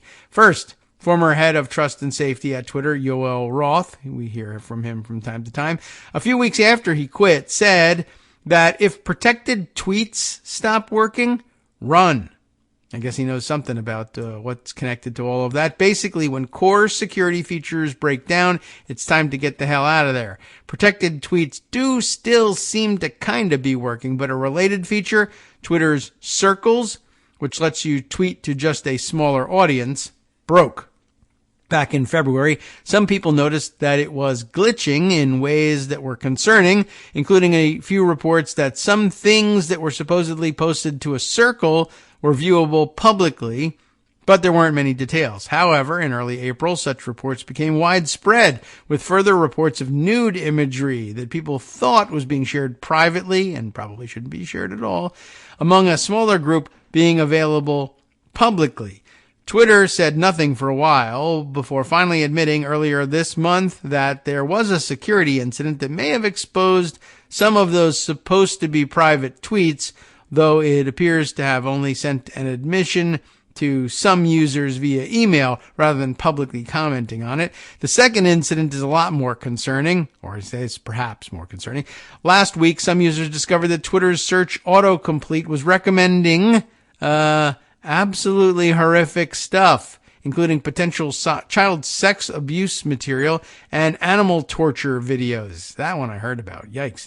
As an NBC report by Ben Collins notes, Twitter used to have tools that stopped search from recommending such awful things, but it looks like someone at Twitter 2.0 just turned off that feature, enabling anyone to get recommended animal torture. Boy, oh boy, that sounds fun. They quote Yoel Roth here again. Twitter's former head of trust and safety told NBC News he believes the company likely dismantled a series of safeguards meant to stop these kinds of autocomplete problems. Roth explained that auto-completed search results on Twitter were intentionally known as type-ahead search, and that the company had built a system to prevent illegal, illicit, and dangerous content from appearing as auto-completing suggestions. There is an extensive, well-built, and maintained list of things that filtered type-ahead search, and a lot of it was constructed with wildcards and regular expressions, Roth said. A little jargony there, but you get the idea. It was turned off because he's such a free speech maven over there, while he's, by the way, taking the suggestions of various dictatorial governments to ban certain speech in certain corners of Twitter. That seems to be okay with Elon Musk. Anyway, in other words, this isn't something that just breaks. It's something that someone had to go in and actively go through multiple steps to turn off. After news of this started getting attention, Twitter responded by turning off autocomplete entirely, which I guess is better than leaving up the other version. But still, this is why you have a trust and safety team who works through this stuff to keep your site safe. It's not just content moderation, as there's a lot more to it than just that, but Twitter 2.0 seems to have burned to the ground a ton of institutional knowledge and is just winging it. And if that means recommending, I guess I didn't even know they had an abbreviation for it, but I guess sexual abuse. I don't know what the M is, but okay. Well, anyway, child sexual materials and animal torture video. Well, I guess that's just kind of the site Twitter wants to be. So, yeah, that does indicate a certain danger. There was another item that he included, of course, in his Twitter and Musk roundup. Oh, it says, and Musk is an anti-Semite, of course.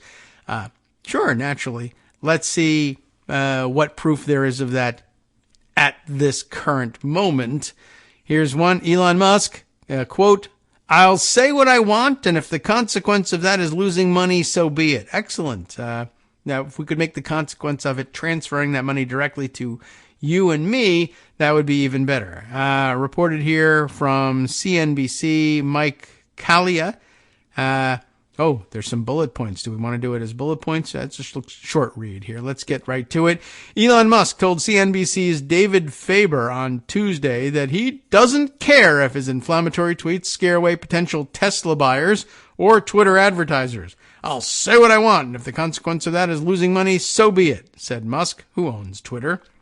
Sorta, kinda, thanks to the good graces of some Saudish Arabian investors. Anyway, Musk has for years tweeted controversial items, including conspiracy theories and comments that his critics have called broadly discriminatory. His defense came after Musk caught renewed criticism for a tweet in which he likened liberal billionaire and Democratic donor George Soros to X-Men villain Magneto, a Jewish Holocaust survivor.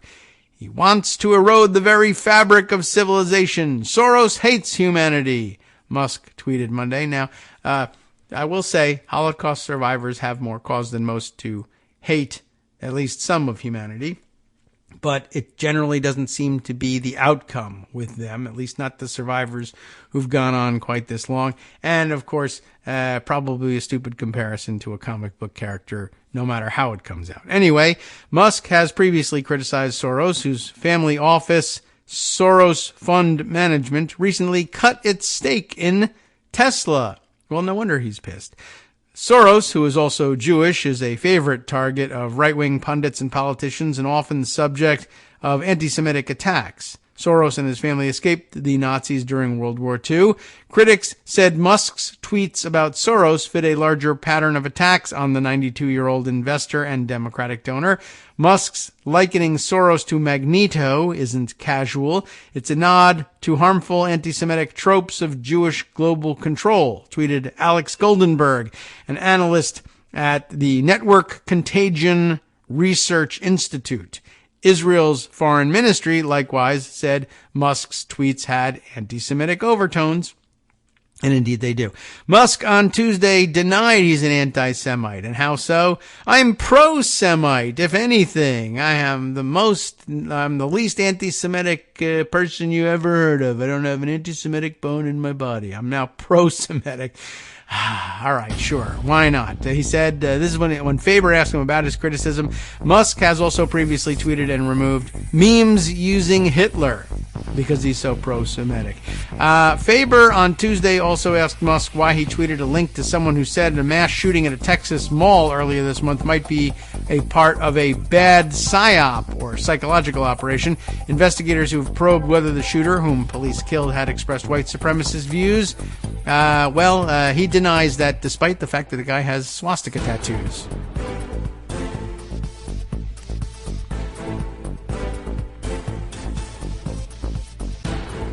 Hi everybody, it's me, David Waldman. Yes, the same guy who interrupts you all the time. Interrupting you one more time just to tell you again, another reminder that your contributions are what keep this show on the air, and patreon.com, patreon.com, is still among the easiest ways to make the sustaining subscription donations that keep us afloat.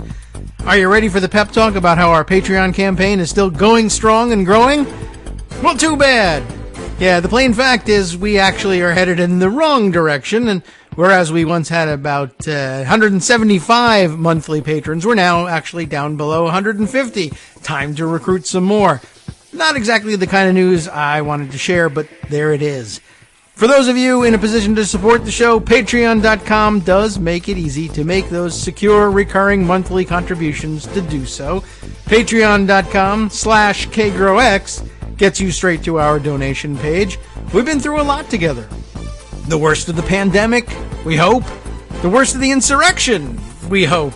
So go ahead and treat yourself. You don't need an excuse. Give yourself the gift of a little something you enjoy in life. Support the show. And of course, if you happen to prefer using PayPal or even the Square Cash app, we're up and running on those options too. So thanks again, everyone, for all your support. We couldn't, or at least shouldn't, do it without you. Hope you'll be on board soon too. Thanks for all your support.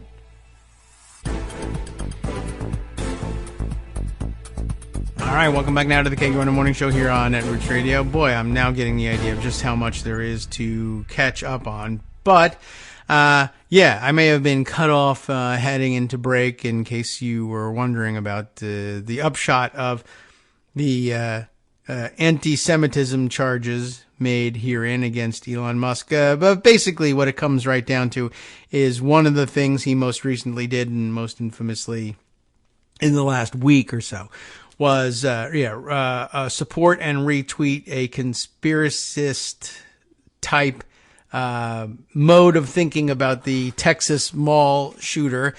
Investigators who have probed whether this shooter was in fact a white supremacist found, well, for one thing, he wore a right-wing death squad, RWDS, patch while he was perpetrating the shooting, and of course has Nazi tattoos, including a swastika. And I believe I just did see earlier today, was it Judd Legum also sharing the picture of the guy shirtless back when he was alive anyway. So he's got the big Nazi swastika tattoo and an SS tattoo on his arm. And Elon Musk is sitting there saying, well, you see, the thing is, the charges, what did he say? I thought that ascribing the shooting, to white supremacy was bull stuff, or as Greg says, that's bullshit. Yeah, exactly. But that's what Elon Musk thought, despite the fact that, it's got SS tattooed on his arm and a big swastika. But hey, false flag or whatever. Anyway, he's an idiot. What can I tell you? Anyway, he's adding that he thinks there's no proof the shooter was a white supremacist, except the large, and they are large, tattoos.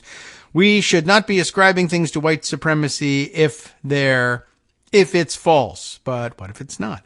Since Musk took over Twitter last fall, the social media network has experienced a sharp decline in advertising revenue as brands and companies assessed changes to the platform, and some called out its outspoken new owner. Last week, Musk hired former NBC Universal Advertising chief Linda Yaccarino to replace him as Twitter's CEO, a move widely seen as a way to jumpstart Twitter's ad business. She started Sunday. Hope she fails and it all continues to go to hell. That wouldn't be the worst thing in the world. In fact, I'm rooting for it. You hear me doing it right now. Let's see. There's another Musk-related piece here, but it looks like it might be awfully long, and I don't know whether it's the time best spent here, but let me just quick scan and see. There's a number of things here that'll fill the Friday show, that's for sure. I'm trying to think of which is the way to go in terms of best value for the time we have. Because it's thematic, perhaps we continue on with more about this. And then Friday can be our catch-all show, as it usually is. But please, everyone, no more news until next week so that I can round up all of these great stories that are waiting for their chance to go. Donald Moynihan at the Bulwark has this piece on Musk. And like I said, because it's thematic, we'll go with it here. We got to use some bad language here. When a crap poster, a poster, runs a social media platform. That's what's going on here. But of course, he claims to be stepping down and handing things over to an advertising person to run things as CEO. But he does strike me as the kind of owner who won't be exactly hands off on this stuff.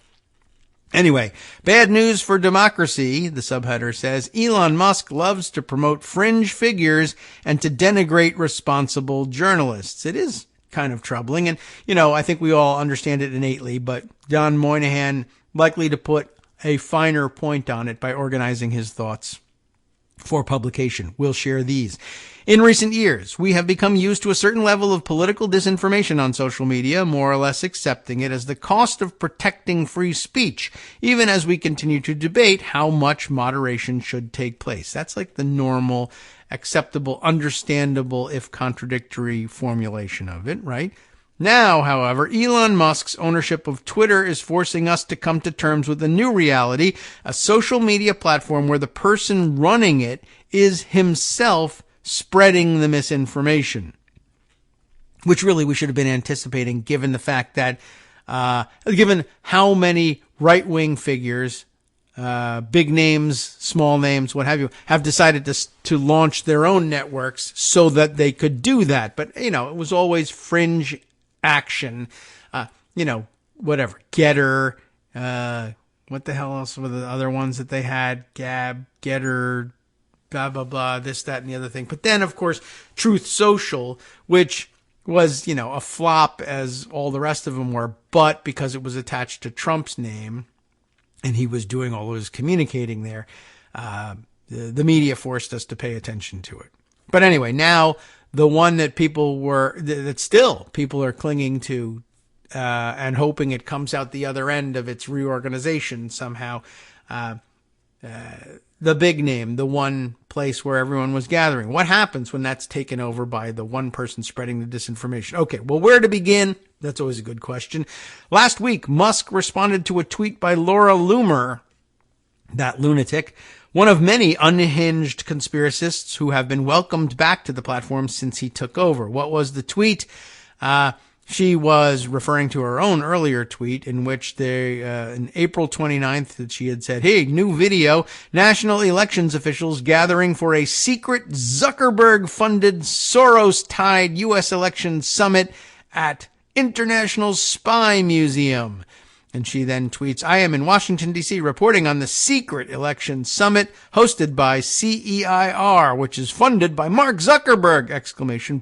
I just confronted elections officials from Maricopa County, Arizona and Georgia and asked them why they are attending this hyper-partisan, Soros-tied and Zuckerberg, and I guess she got cut off here.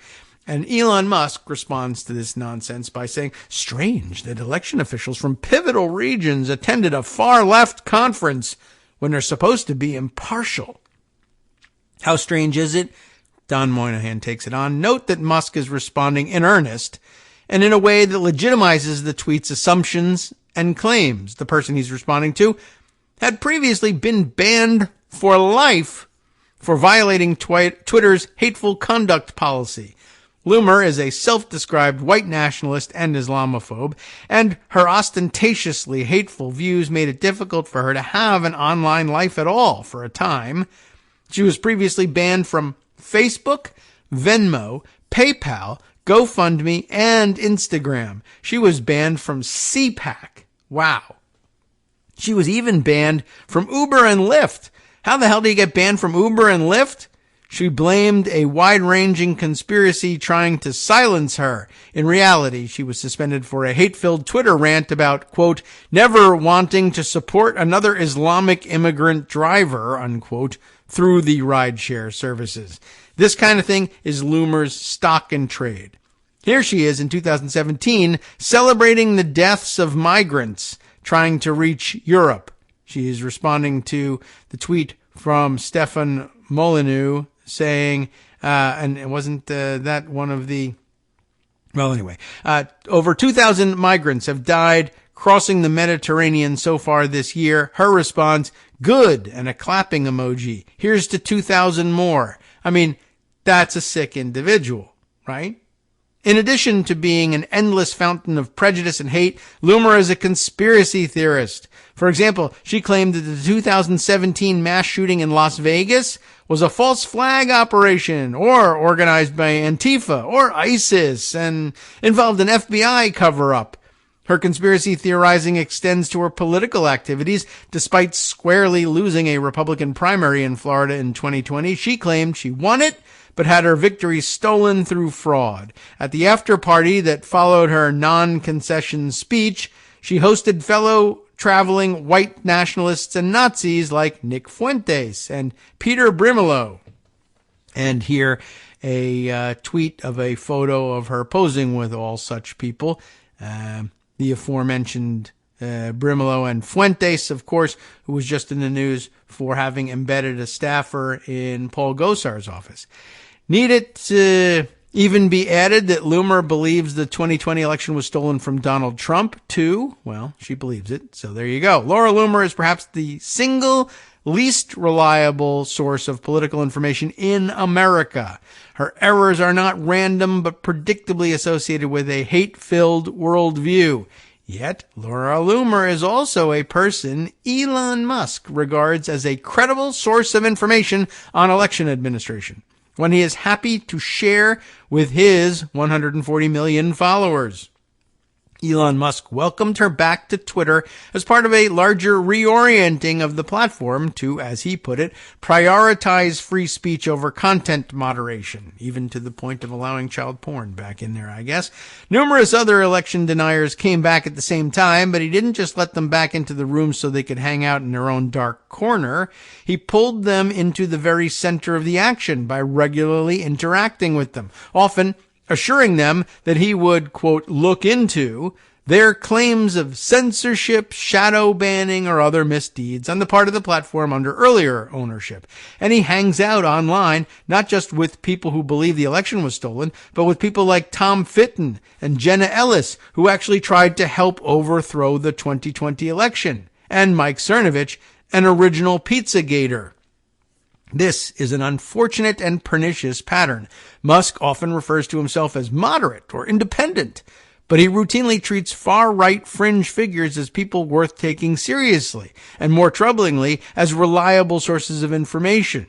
By doing so, he boosts their messages. A message retweeted by or receiving a reply from Musk will potentially be seen by millions of people. Also, people who pay for Musk's Twitter Blue badges get a lift in the algorithm when they tweet or reply because of the way Twitter Blue became a culture war front. Its subscribers tend to skew to the right. Sometimes they skew quite far to the right. If you read the replies to almost any high-profile journalist's tweet these days, you will likely see a banquet of conspiracist reaction taking place among blue check reply guys, a dynamic that inspired the Block the Blue hashtag campaign soon after the new system was implemented. The important thing to remember amid all this, and the thing that has changed the game when it comes to the free speech / content moderation conversation, is that Elon Musk himself loves conspiracy theories. A lot of his centrist posturing is simply cover for attacks on various perceived consensus positions. It isn't just that progressive activists have gone too far with pronouns or whatever, but that a woke mind virus is corrupting our youth. The media isn't just unduly critical, a perennial sore spot for Musk, but all news is to some degree propaganda. That's a quote from him, meaning he won't label actual state-affiliated propaganda outlets on his platform to distinguish their stories from those of, say, the New York Times. In his mind, they're engaged in the same activity. So he strikes the faux populist note that the people can decide for themselves what is true, regardless of objectively very different track records from very different sources. This is not a new shtick for Musk. The first warning sign went up years ago when he labeled someone a pedo guy for criticizing one of his more outlandish ideas. Musk's just asking questions maneuver is classic Trump tactics that enable him to advertise conspiracy theories while maintaining a sort of deniability. At what point should we infer that he's taking the concerns of someone like Loomer seriously, not despite, but because of her unhinged beliefs? It is not as if Musk is incapable of skepticism.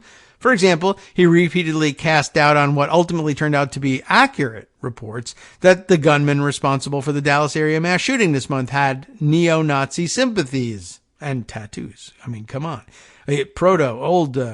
Regular Nazi tattoos anyway, not neo-Nazi. But Musk's skepticism seems largely to extend to criticism of the far right, while his credulity for right-wing sources is boundless. All of this was already concerning when Musk was simply the world's wealthiest man and worst crap poster, but it should frankly alarm us now that he oversees the decisions of the major social media platform where he posts. Brandolini's law, is that correctly pronounced, holds that the amount of energy needed to refute, BS. That's bullshit. Yeah, that BS. That refuting BS requires some technological literacy, perhaps some policy knowledge, but most of all, it requires time and a willingness to challenge your own prior beliefs. Two things that are in precious short supply online. This is part of the argument for content moderation that limits the dispersal of BS. People simply don't have the time, energy, or inclination to seek out the boring truth when stimulated by some online outrage. Letting the BS flow, and here he actually uses BS finally, letting the BS flow unimpeded entails accepting that it is going to get all over a lot of people. Musk's heralding of the expansion of Twitter's community notes feature, which allows for crowdsourced fact-checking, ignores how little it appears to have done to stop the flow of misinformation. So there's objective data on it. Ain't working. Here we can return to the example of Loomer's tweet. People did fact check her, but it hardly matters. Following Musk's reply, she ended up receiving over 5 million views, an exponentially larger online readership than is normal for her. In the attention economy, this counts as a major win. Thank you so much for posting about this, Elon Musk, she gushed in response to his reply. I truly appreciate it. Let's examine the content of her tweet. Now we'll get right into it. Contrary to Musk's characterization, the Summit on American Democracy, which is a meeting of the Center for Election Integrity and Research, that's CEIR, well, it's not a far-left conference. It's a gathering of normie election officials figuring out how to manage the logistics of elections. Don't believe me? The agenda and roster of speakers for the event are available online. The proceedings were recorded, and you can watch every presentation. There is nothing secret about any of it. It features officials from blue states and red states, Republicans and Democrats. Note here, Bulwark's publisher Sarah Longwell was among the speakers. The conference addresses topics that both parties say they care about, like maintaining the integrity of election rolls and counting ballots more quickly. Although, as it turns out, one party had stopped caring about that and is even quitting Eric. So, grain of salt. It is true that the event does not cater to all viewpoints. You will not hear CEIR presenters discussing whether Donald Trump really won the 2020 election, but was denied thanks to a plot cooked up in Venezuela. It does not feature speakers who will explain how to make voting more difficult or block student voting, as someone at a GOP donor event might do, hint, hint, and there's a link to them doing just that. CEIR basically reflects what used to be the normal bipartisan approach to voting, that we should help people to vote while maintaining the integrity of the process. The conference does include one topic that is relatively new, which is the harassment of elections officials. Election deniers fared poorly in the 2022 midterms, but that does not mean that hardworking and hard-pressed elections officials will stick around for next year's polls. After the 2020 election, about 1/3 of elections officials reported feeling unsafe, with about 1 in 6 reporting that they had been threatened because of their job.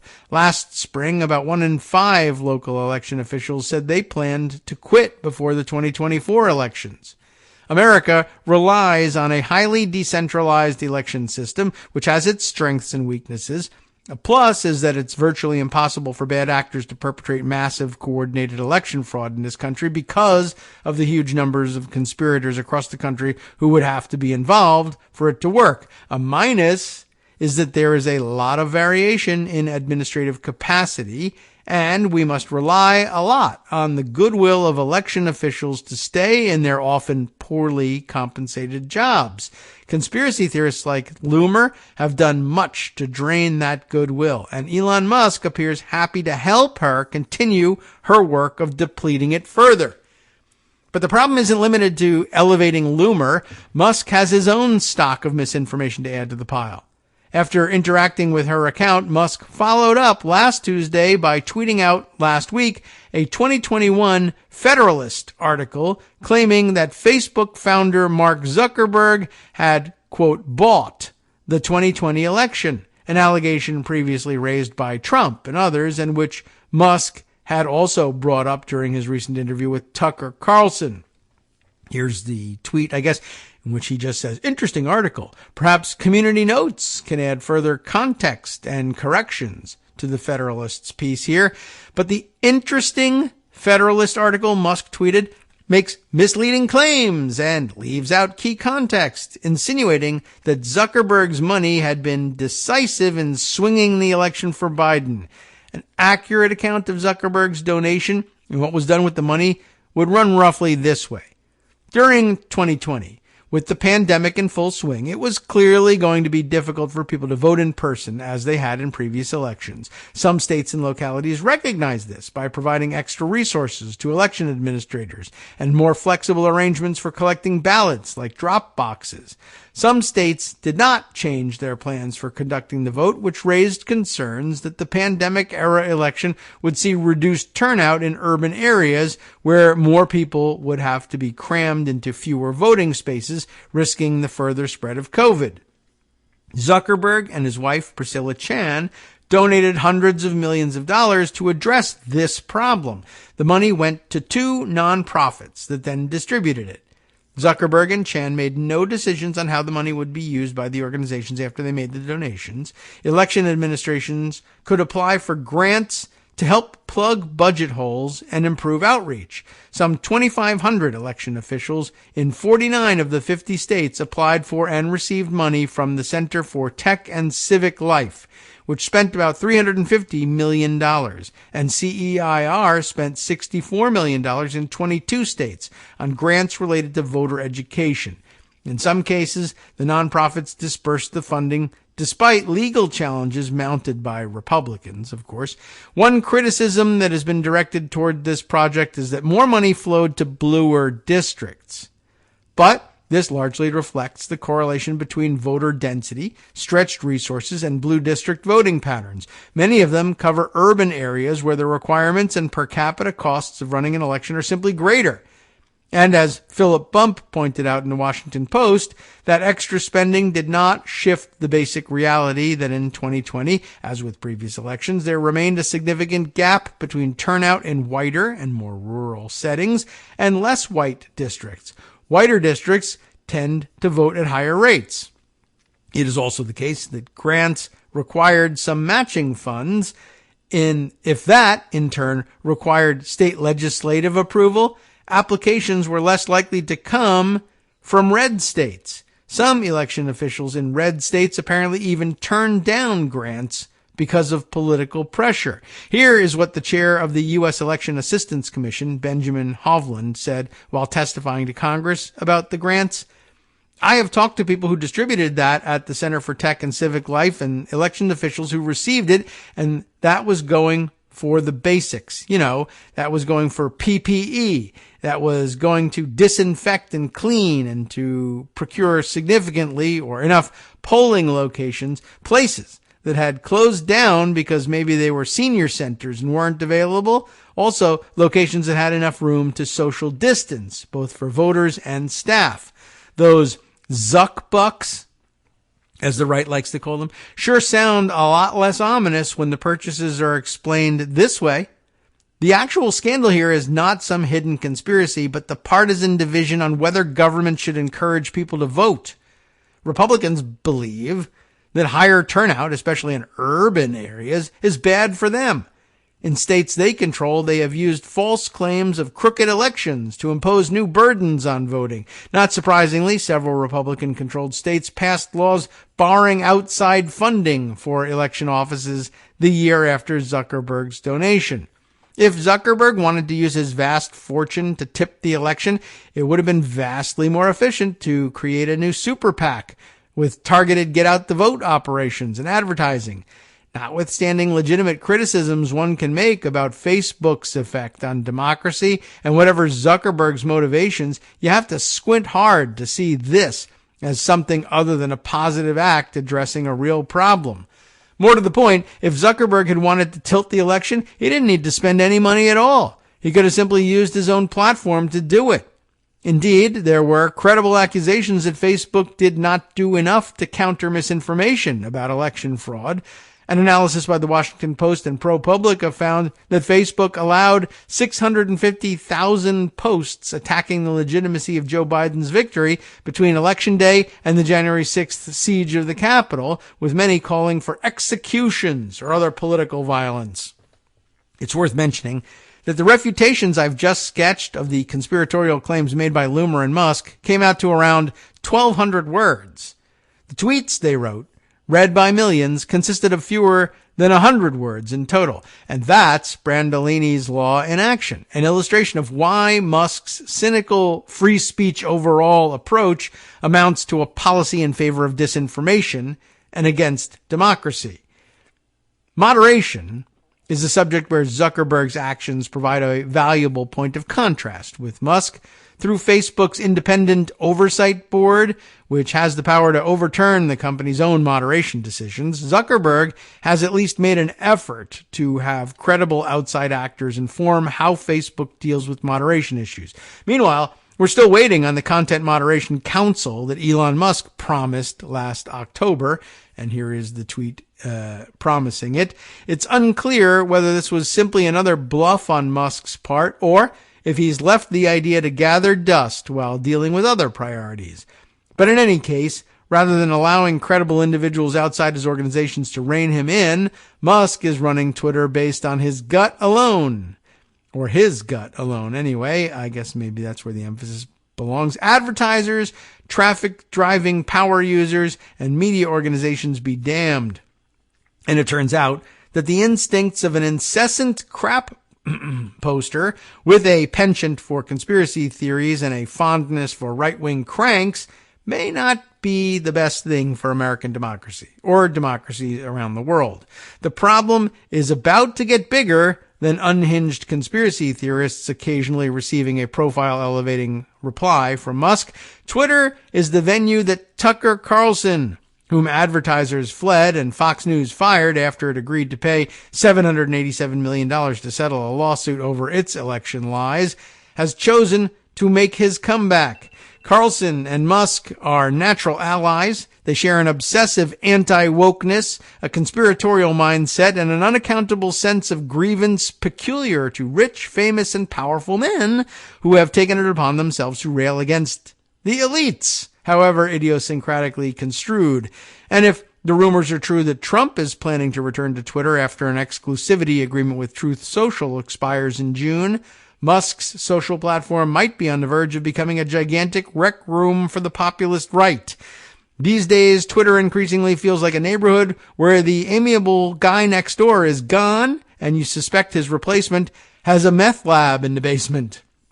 A report on Vox suggests that Musk's claims of record usage notwithstanding, Twitter is continuing a long-standing traffic decline. But even as its star fades because of its important role in the world of online journalism over the past decade, Twitter could still exercise an influence in upcoming elections, especially if Trump, who drove countless news cycles with his offhand tweets, does return to it. And to conclude here, but even if Twitter's increasingly broken information environment doesn't sway the results, it is profoundly damaging to our democracy that so many people have lost faith in our electoral system. The sort of claims that Musk is toying with in his feed these days do not help. It is one thing for the owner of a major source of information to be indifferent to the content that gets posted to the platform. It is vastly worse for an owner to actively fan the flames of disinformation and doubt. I think we all knew that inherently, but I think that that was a helpful encapsulation of the problem. Maybe it saves us from having to read similar pieces in the future. I thought that did a pretty good job in bringing us up to speed on where he is, even though he says he's now distancing himself, I guess, from day-to-day operations by naming a possible figurehead CEO. But maybe she'll take over in earnest. Anyway, time now to hand over in earnest to Justice Putnam for the West Coast Cookbook and Speakeasy. Here's what you'll hear from him this Thursday, prior to everyone's big wrap-up shows for Friday. Let's see. First up, instead of denying whether Trump and Giuliani were selling pardons for $2 million, Bill Barr replied, I don't know. That's not much of an answer, but there's more, even if that's not much of a help. Okay. But that's Bill Barr's fault, not Justice's. You have been listening to Kagro in the Morning with David Waldman. Ooh, look here. Former chief financial officer of a Seattle-based startup took $35 million of his employer's money without permission and then lost it all by investing in cryptocurrency. Oh well, womp womp. Trust in the Supreme Court fell to its lowest point in 50 years after their onerous abortion decisions, and Nevada's Republican governor vetoed a trio of gun safety bills. All that and more next.